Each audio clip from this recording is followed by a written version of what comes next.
This lovely manhwa is titled The Reason the Villainess Took Up the Sword.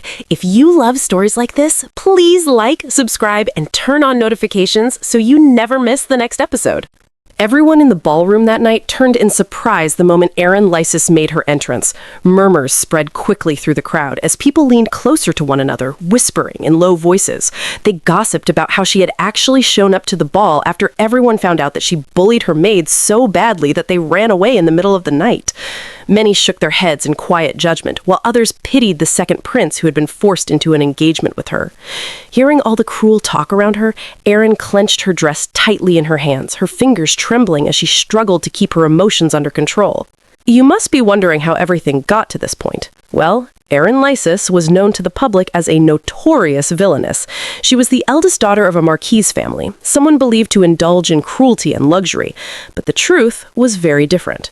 Erin was a victim. As a child, her stepmother maltreated her under the excuse of teaching her how to be a proper lady.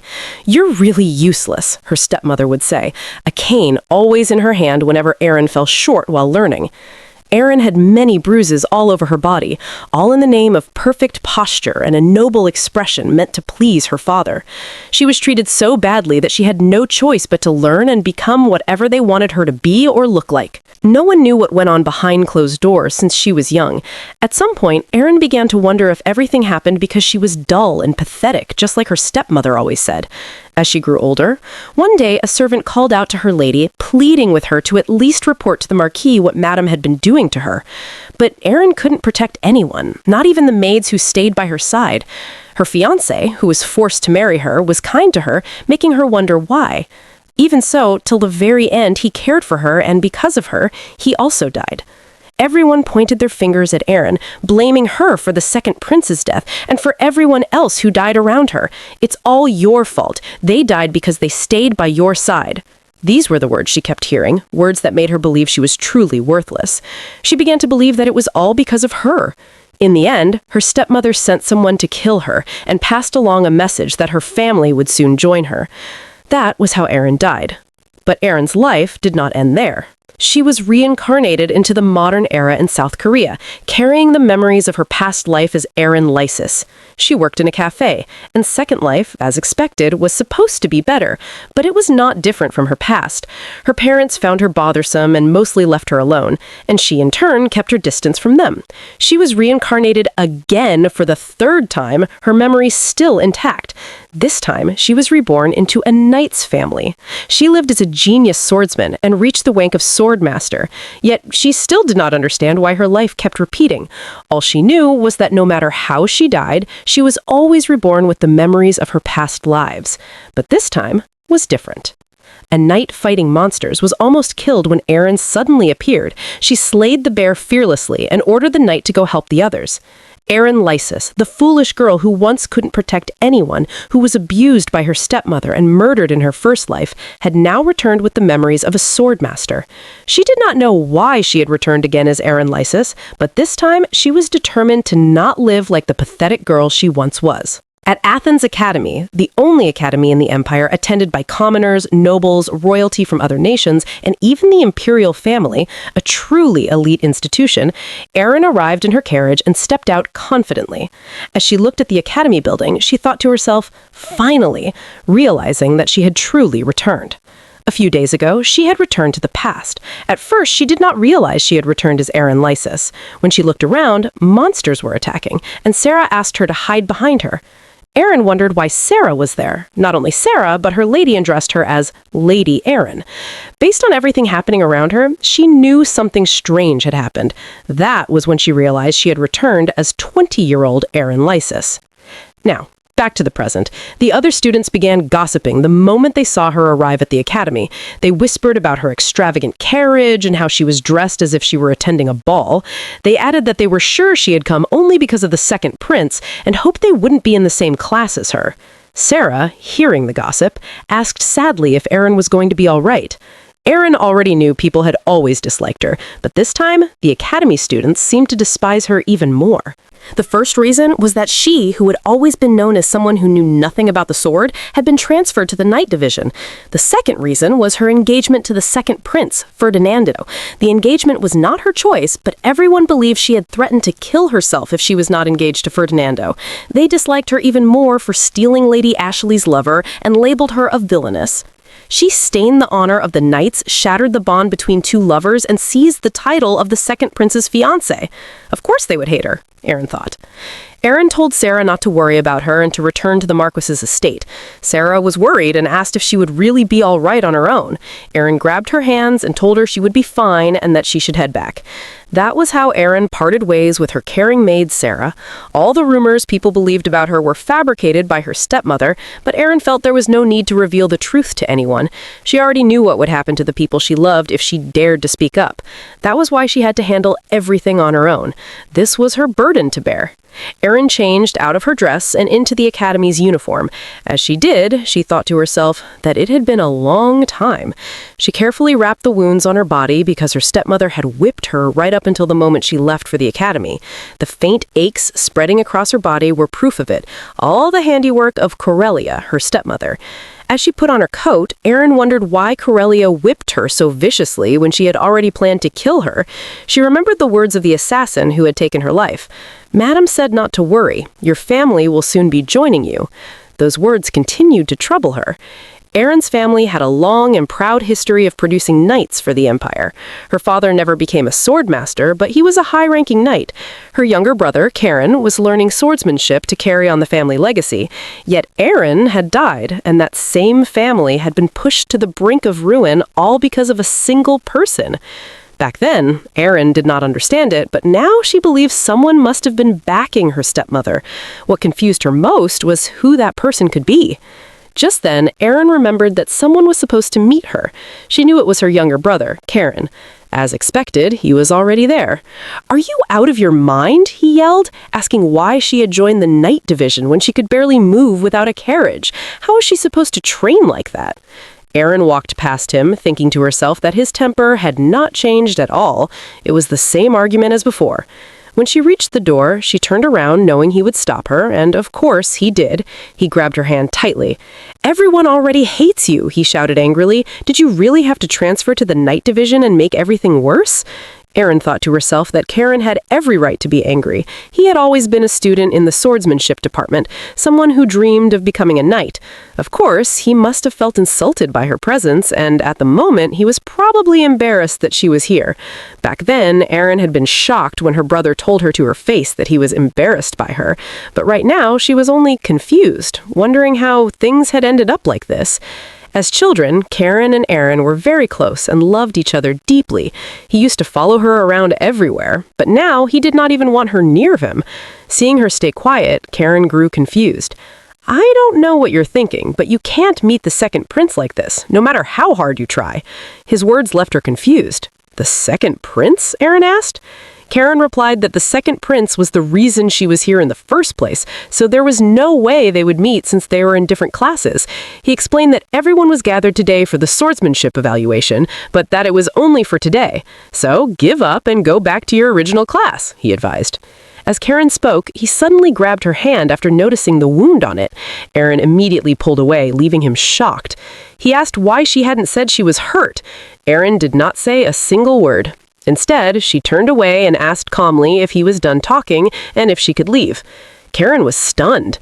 Erin reminded him that she had class to attend, and with that, she walked away, leaving Karen standing there, completely confused. The swordsmanship department of Athens Academy was a place many people called the Empire's last stronghold. It's where knights were trained to defend the front lines from the ever-growing threat of monsters. The advanced class was even dispatched to subjugate monsters, and Ferdinando had been sent on a mission by order of the emperor. The moment Erin opened the door to her class and stepped inside, everyone turned to look at her. Whispers filled the room as students talked about how shameless she was to actually show up. They wondered how she would even be able to hold a sword with that arm. Erin's eyes widened in shock when she saw Ferdinando sitting by the window. He was someone who had never returned before she died, the one who always worried whether she had eaten, the one she thought she would never see again. "He's alive," Erin said softly, as relief washed over her as their eyes met. One of the boys, Derek Adelon, complained about Duke Lysus's demands being ridiculous. Duke Lysus was one of the families that protected the front lines during monster blockades. Although he had never become a swordmaster, his abilities from protecting the front lines for so long were worthy of praise. Recently, however, he had made a big mistake, and as if that wasn't enough, he used his prestige to get his daughter into the swordsmanship department and even pushed for an engagement with the second prince of the empire. Thinking about all this, Derek was furious, but the one who got engaged to the villainess seemed so carefree. "Ferdin, this is truly unbelievable. Didn't you hear the Duchess crying as she spoke?" Derek asked. They remembered Corellia crying, saying that her daughter Erin had threatened to kill herself if she couldn't get engaged to the second prince. They believed Erin had used blackmail to get whatever she wanted and thought she could manipulate her way into becoming the second prince's fiancé. Ferdin did not say a word. Even as Derek ranted, he just sat there reading his book. "Ferdin, I don't want you to die," Derek said, his voice tinged with sadness. "There's no way the throne is coming to you, since the Emperor favors the first prince. You must build your strength even more. What we need right now is a knight who can be a source of strength. Although Karen's talent is excellent, Duke Ashili is the strongest swordmaster in the Empire, and now his daughter..." Derek noticed that Ferdin wasn't paying attention to a single word he was saying and yelled, "I'm talking to you!" But Ferdin kept getting distracted. Derek wondered what on earth could he be looking at. He turned and was shocked to see Erin at the door. His expression immediately grew angry. Ferdin got up and told Derek he didn't believe in rumors. He approached Erin. Watching him come closer, both Derek and Ferdin remembered the night at the ball during their engagement and how he had approached her the same way. Ferdin only believed in what he saw with his own eyes. "It's been a while. This is the first time we've met since the engagement," he said, smiling. Erin stood there frozen in shock. Her heart stirred. Even after living through multiple lives, he was the only one she could never forget. She wondered what she should say to him. Was she even allowed to speak to him? All she remembered was the second prince dying because of her. Erin stood speechless for a moment, then turned away and left without saying a word. The swordsmanship students were then welcomed to the training ground for their swordsmanship evaluation. Edward Floan introduced himself as the instructor in charge of the beginners class. According to academy rules, on the first day, beginners watched the advanced class perform, so Edward urged them to observe carefully. Erin stood at the back, thinking to herself, a swordsmanship evaluation. She remembered how embarrassing it had been in the past, when everyone laughed at her because she couldn't even hold a sword. She sighed at the memory, but did not stop. She wanted to learn swordsmanship at all costs. Ever since she was little, she had always wanted to learn. She watched her brother train, but her stepmother would always interrupt, saying that women should not learn swordsmanship. At first, when she was transferred to the academy, she had been overjoyed, but that joy had not lasted long because of Philip. Today, the same Philip was standing beside her, glaring. Erin spoke up. "Do you think glaring at me like that will change anything, Philip?" Erin asked. Philip replied sternly, asking her not to casually say his name, even though regulations allowed it. "I'm royalty of the kingdom of Edwin, and you're a noble of the empire." Erin thought to herself that he must really hate having her say his name.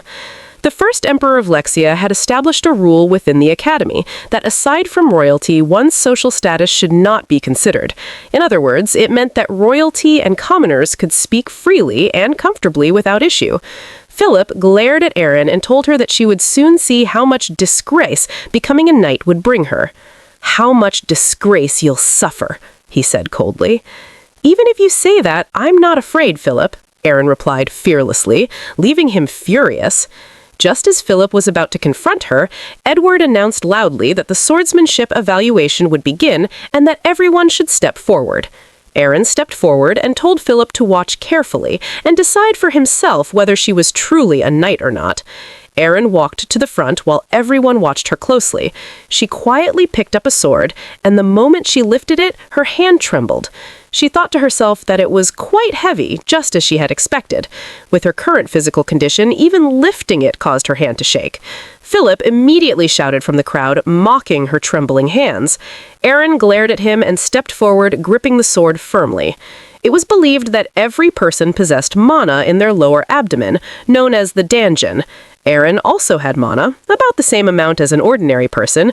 The difference between her and others was that she had once lived as a sword master, so she knew how to control and wield mana. Philip was shocked when he saw her actually wielding the sword. The trembling stopped. He gritted his teeth angrily, wondering how such a thing was possible. A long time ago, her father had called Erin and Karen and spoken to them about their family's lineage. In our family, there is a legacy passed down for generations, he had said. Every 2 or 3 generations, a descendant is born with the qualities of a master. If I never become a sword master, then one of you will possess that talent. Now, her father had never become a sword master, and neither had Karen. That meant the chosen one was Erin. She realized it as she wielded the sword with passion and completed her evaluation. Meanwhile, on the other side of the academy, Karen was training aggressively on the grounds, his shirt discarded. He suddenly remembered how his sister had coldly walked away earlier, saying she had class. He clenched his teeth, thinking that he was worried about her, yet she had the nerve to brush him aside. All he had done was ask about her wounds and whether she had been hurt on the way here. Karen sighed and looked up at the sky, wondering if the swordsmanship evaluation was over by now. Just then, he overheard some students talking about Erin Lysus. He turned around and heard one of them say, "I heard it from the advanced class that just finished their swordsmanship evaluation. Apparently, Erin Lysus..." Before the student could finish, Karen tapped him on the shoulder from behind, scaring him badly. "That story," Karen said with a dark and frightening expression, "let me hear it too." Edward congratulated everyone for a job well done, and the class was dismissed. As Erin was leaving, Philip suddenly called out to her loudly. He immediately bowed deeply, apologizing for looking down on her. Erin was surprised. She quickly asked him to lift his head because everyone was watching, but he refused, saying he was ashamed of what he had done. "The way you wielded your blade was more knightly than anyone else," Philip said sincerely. "The one who failed to act like a true knight was me. I let blind prejudice cloud my judgment. I have finally realized how meaningless rumors truly are." He asked her lady to please accept his apology and said that he wished for them to get along from now on. Erin was too shocked to speak at first, but then she realized that it made sense. Things had changed from how they used to be. Even the way some of the students looked at her had changed. It was different from before. If that was the case, then Ferdinando's fate would change too, right? She thought this as she looked in Ferdinando's direction, and he was looking at her as well. Erin clenched her fist and said that she accepted Philip's apology. She then turned away, saying she had things to do and would take her leave. Erin walked up to Ferdinando, and he turned toward her. Looking at him confidently, she told him that she wanted to speak with him in private and asked if he could spare her a moment. The two of them went to a quiet place inside the building. Erin thanked him for making time to speak with her. She looked away and said that the reason she asked to see him was because, before she could continue, he told her that he had all the time she needed. That response surprised her. Ferdinando gently took her hand and noticed the bandage stained with blood. Without a word, he wrapped it carefully with his handkerchief and told her to visit the infirmary once they were done talking. Erin watched him as he carefully tied the handkerchief around her wounded hand, and her heart softened. She thought to herself that Ferdinando is kind to everyone, fair to all, and blessed with a gentle and compassionate nature. That must be why he treated her so well too, even though he must resent being forced into an engagement with her. "Sir Ferdinando, you've received orders from the Emperor to subjugate the monsters, right?" Erin asked. Ferdinando was shocked and asked how she knew. Did Karen tell her? Erin looked down and said that she was also listed on the subjugation team roster. She explained that the reason she called him there was to tell him to do nothing for her sake. Ferdinando was taken aback by her words. Meanwhile, in Ferdinando's office, Derek asked the others if they had received the roster for the monster subjugation team. "You all know that monster subjugation is one of the regular events held by our academy. The roster was usually chosen from the top 5 students in each class of the swordsmanship and magic faculties. The team was formed alongside senior knights with real field experience, and for this mission, they had been chosen to participate alongside Ferdinando and Derek." The boys looked at Derek strangely as he announced this.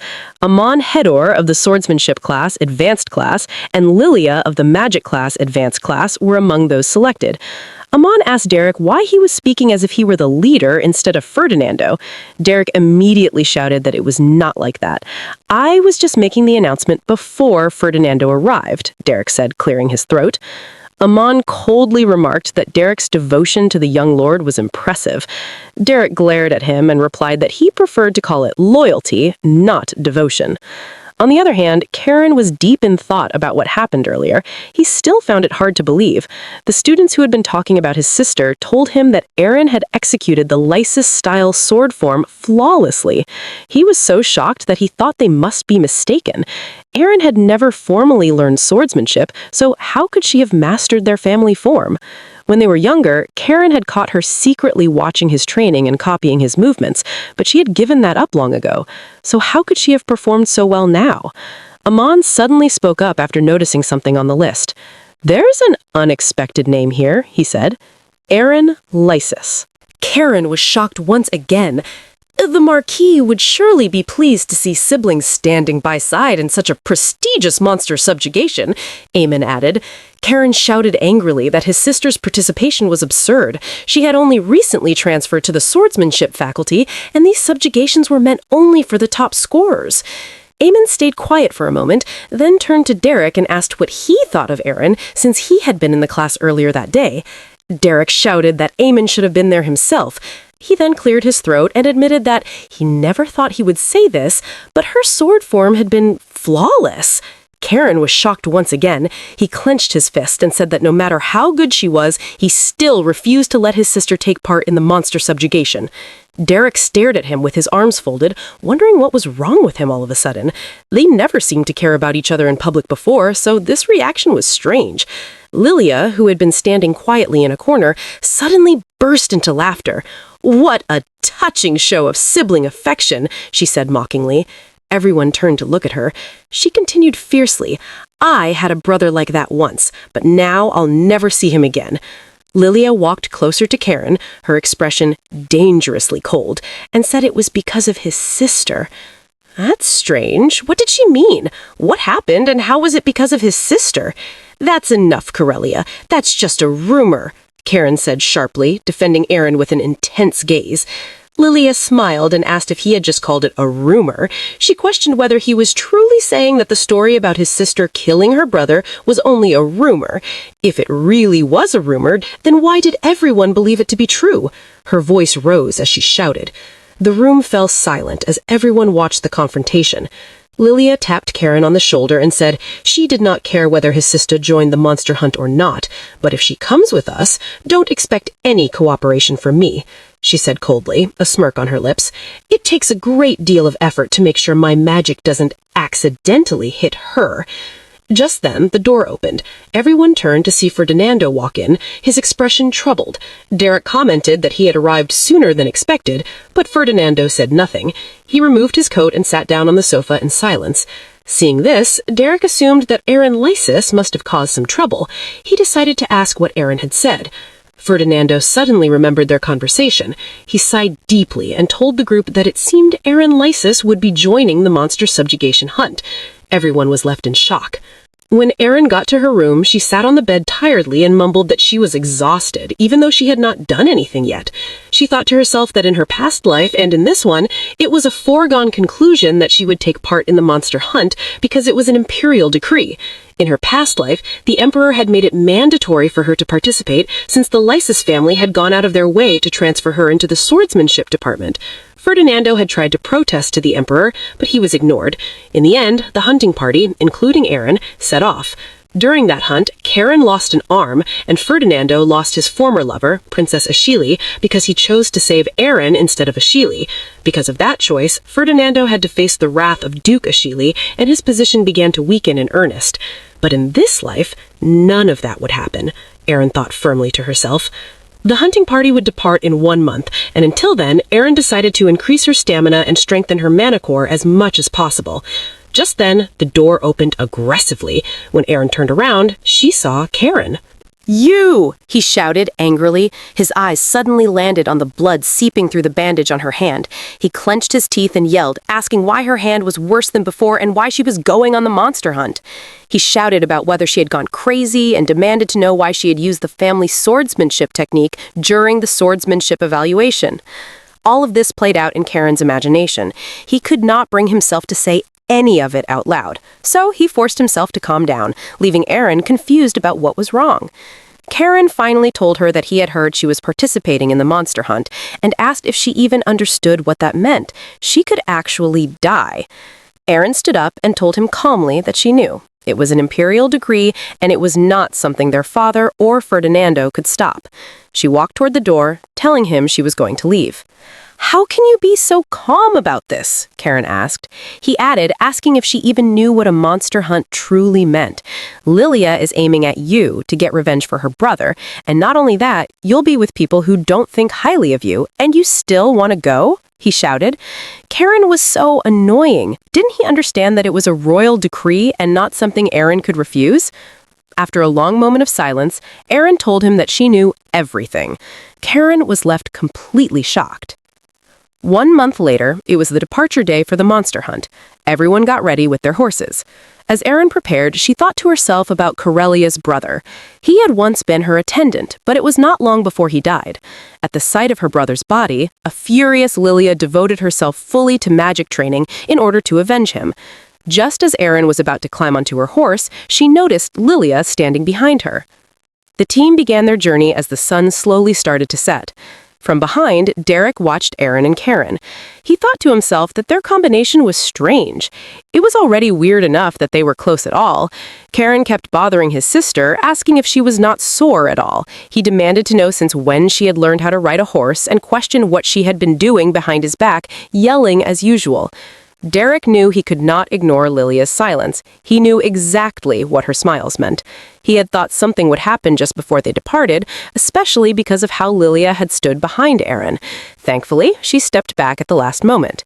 On top of that, Lady Ashili was also coming along. "This is turning into some kind of soap opera," Derek sighed. He told Ferdinando, who was riding beside him, that he was sure this monster subjugation mission would not be easy and that he was concerned. He told Ferdinando that once the subjugation was over, he really needed to seriously think about his engagement. Those who are loyal to him would officially become his knights, and by then, the first prince would have already built his own forces to oppose him. With the emperor backing the prince, it would be a disadvantage to keep Erin Lysus by his side. Ferdinando would be forced to spend his time stopping internal division instead of fighting. Ferdinando remained quiet. When he finally spoke, he asked if Derek had actually seen Erin Lysus cause trouble. Derek was about to say of course, but suddenly remembered that it was all just rumors. He had heard things from one person or another, but none of them had actually seen her do any of the things people claimed. His expression darkened as he told Derek that he had not seen it himself. One of the knights announced that there was a clearing ahead and that they would make camp there for the night. Everyone stopped and followed the order. Erin got down from her horse and watched as the sun started to set. Ferdinando asked Derek quietly if the so-called rumors turned out to be lies, who would compensate for that? Derek sighed and said that was too big of a leap. He also warned him not to say things like that in front of Lilia, since everyone knew she disliked Erin more than anything. Erin took charge of preparing her meal. Karen was surprised at her. He had not known she could cook, since all she had ever done was attend lady etiquette lessons. Erin handed Karen a portion of her food, and when he tasted it, he was shocked that it actually tasted good. He looked at his sister and thought to himself that she had changed so much that he no longer understood her.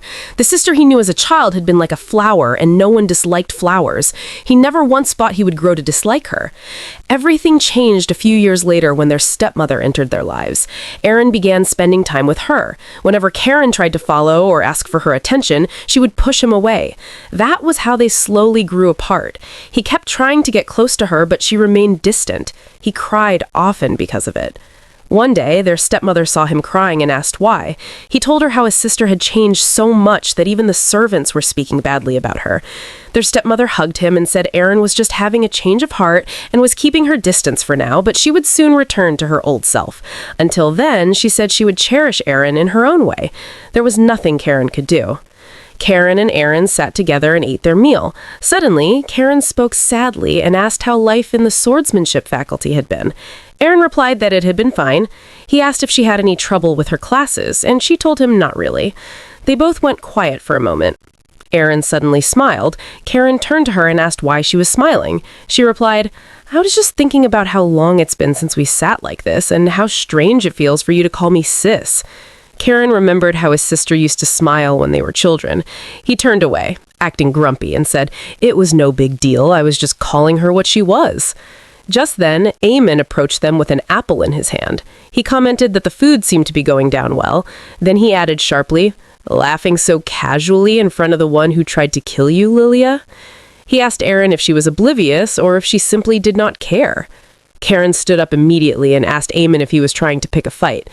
"They say you shouldn't bother even a dog when it's eating," Karen said fiercely, asking if he thought he was worse than a dog.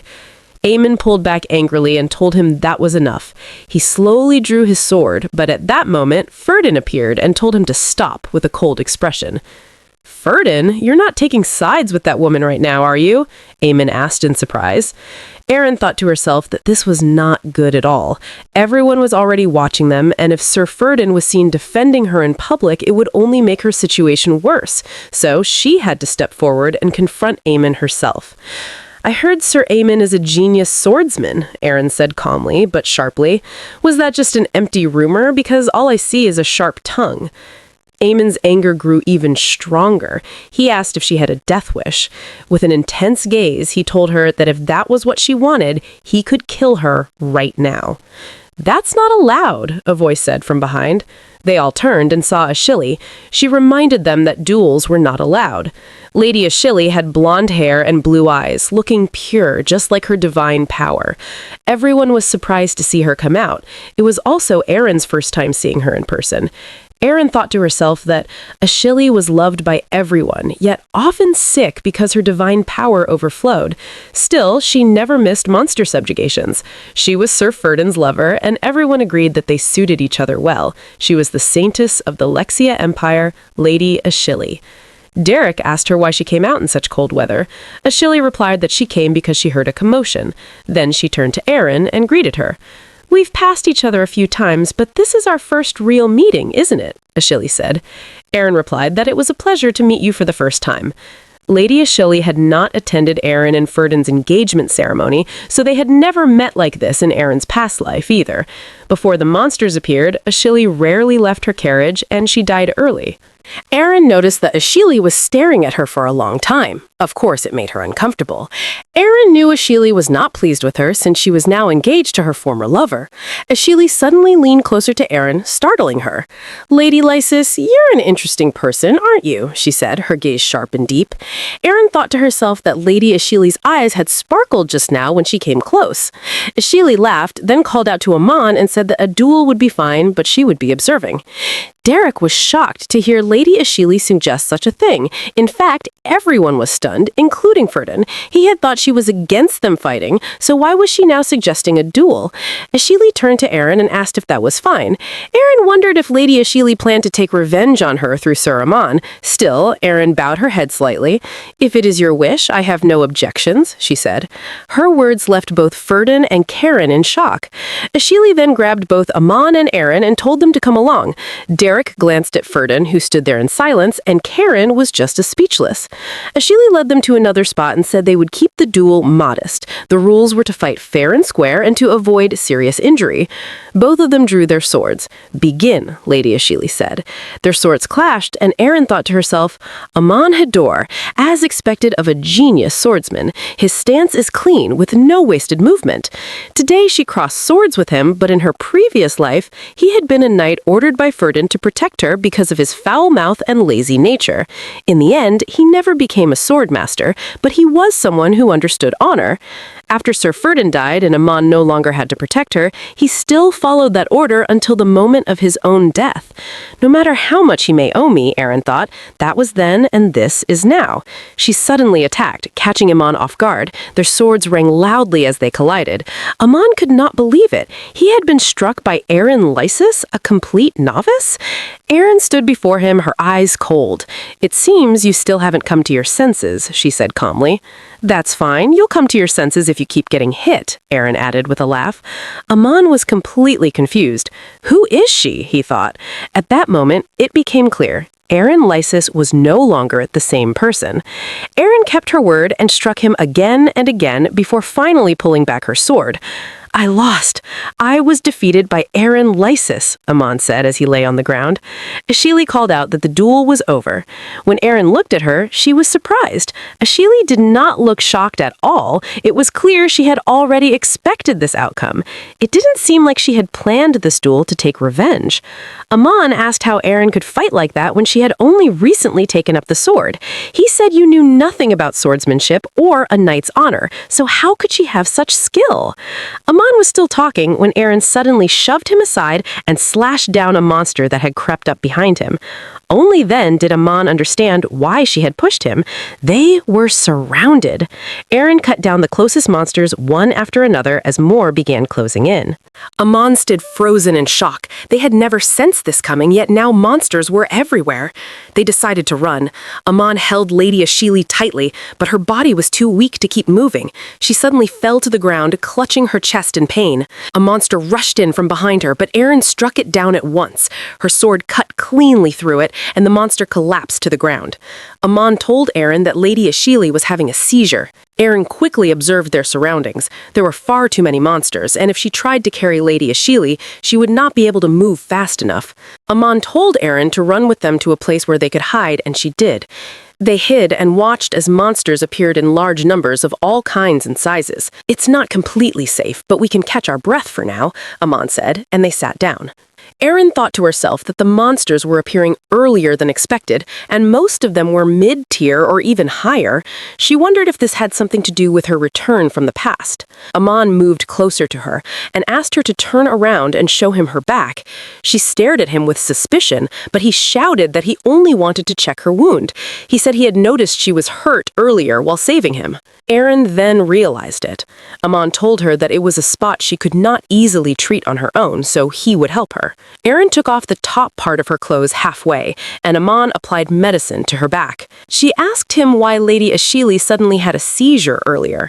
He explained that her body held a great amount of divine power, so it happened often.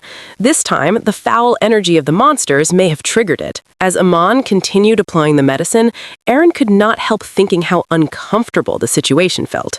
Amon suddenly spoke again. He said that when he was a child, Erin wondered why he was suddenly bringing up something so personal.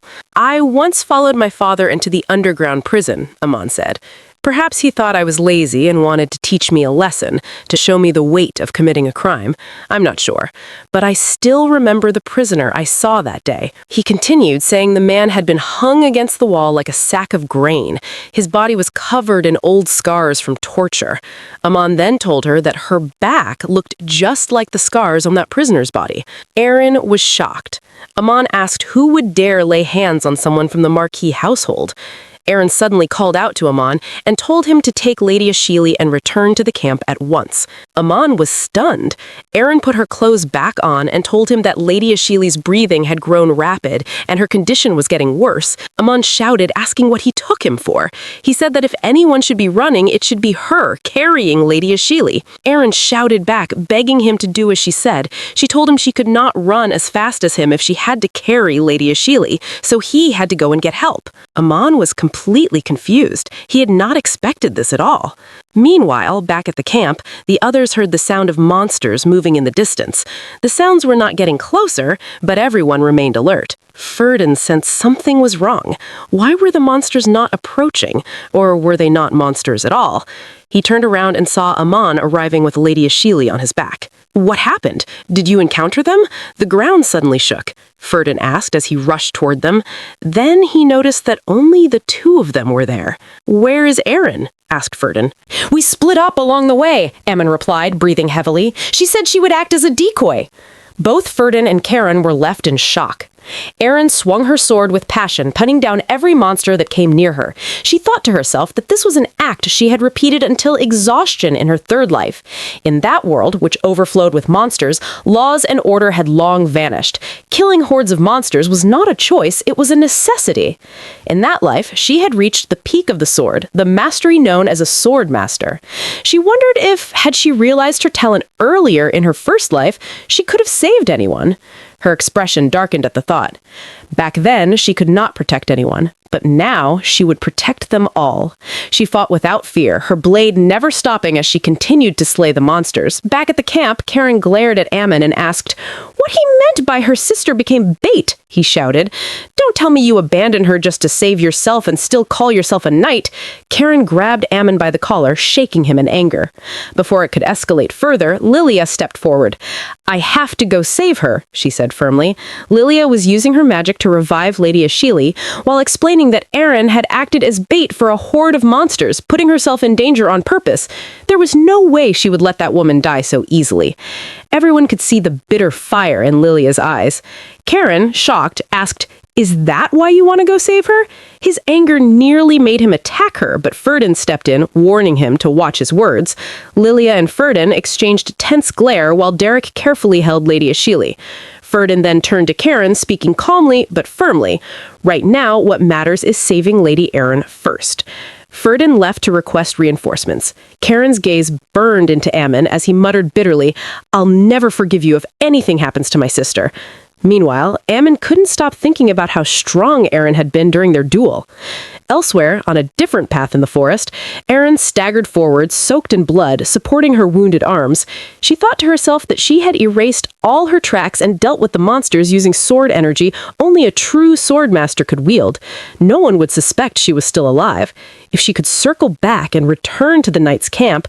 The word return felt strange in her mouth. She whispered the name Calyps, tears threatening to fall. Calyps was Lilia's elder brother and had once been assigned as Erin's personal attendant. He was one of the few people Erin could never forget, even across all her lives. Calyps was the first to notice her stepmother's cruel nature and urged Erin to tell her father. He promised he would stand by her, but Erin had hesitated, afraid her father might see her useless, like her stepmother said. Calyps encouraged her, reminding her that the Marquis loved her and planted the first seed of courage in her. But her stepmother discovered their plan and killed Calyps, even bringing his body to Erin, mocking him as a rat for daring to warn her. She blamed Erin for his death because Erin had taken his side. Erin had wept painfully, realizing her naivety had cost him his life. Calyps' cold body was sent home, and thanks to her stepmother's lies, it was said that Erin herself had killed him. Her reputation was ruined, and no one cared to know the truth. Standing in the rain, Erin wondered why she had returned now. If she had come back sooner, maybe she could have saved Calyps. Still, unlike before, at least she could save Ashili this time. Maybe that would change the future. "If I'm gone, everyone might be happier," she whispered. Suddenly, she sensed someone approaching. She looked up to see Ferdin running toward her, worry etched on his face. Tears welled in her eyes. Why him, of all people? Ferdin reached her as she began to faint. Meanwhile, in the Marquisate of Lysus, Erin's stepmother stood in her room sipping wine and looking out the window, completely unbothered. A few days later, at the Marquis Lysus residence, knights stood stationed around the estate, prepared to fend off any enemy intruders. It was a grand display of power, reflecting the Marquis's achievements on the front line and his distinguished status in the empire. But someone else benefited from this power, wealth, and honor. Marchioness Corellia Lysus. In her room, wearing a high-quality dress, she held a rose and smiled as Raymond stood behind her. "It's already been more than a decade since my second marriage with Marquis Lysus," she said. She rang a bell, and servants appeared instantly to serve her. "I think I've grown too attached to the role of Marchioness. I might even feel some regret if I had to return to my original role," she added, grinning coldly. Raymond asked if she truly wanted to return, but she replied that she was hiding any sign of swordsmanship with black magic. It didn't suit the role of a marchioness. A few decades ago, when Corellia was very young, she stood before His Majesty. He praised her extraordinary talent, saying she was even stronger than Marquis Lysus. She politely apologized, but His Majesty yelled, "I called you because I need your strength. There aren't many swords masters in the Empire, only 3. Across the entire continent, there are no more than 10. His Majesty asked her to help stop the chaos caused by these swords masters, warning that once he resigned, he wouldn't be able to act as he wished. Dame Corellia listened carefully and promised to do as he said. Although it had been a long time since then, His Majesty had always desired to acquire the Marquisate of Lysus, a family known for producing swords masters, so Corellia had been hiding her identity for many years. Meanwhile, the legacy of the Marquisate had been torn apart and ruined by its younger generation. Everything had gone according to plan since the Marquis had been stranded on the front line, rarely returning home. But recently, she received a letter. The subjugation party from Athens Academy, sent to deal with a monster outbreak, had completed the mission with the help of a passing swordsmaster, and all members returned safely. Are you telling me all my plans were ruined by a passing swordsmaster? Marchioness Corellia exclaimed, her expression cold and furious. She read the letter again, unable to believe it. She angrily grabbed a white ceramic vase and threw it across the room. It shattered into pieces. All my plans ruined, and everyone survived, all because of some swordsmaster? She seethed with disbelief. I love this! It's obvious Erin had secretly conquered all the monsters and saved everyone without anyone knowing. This is where this part of the story ends. If you love this story and you want us to continue, please comment the protagonist's name, Erin Lysus.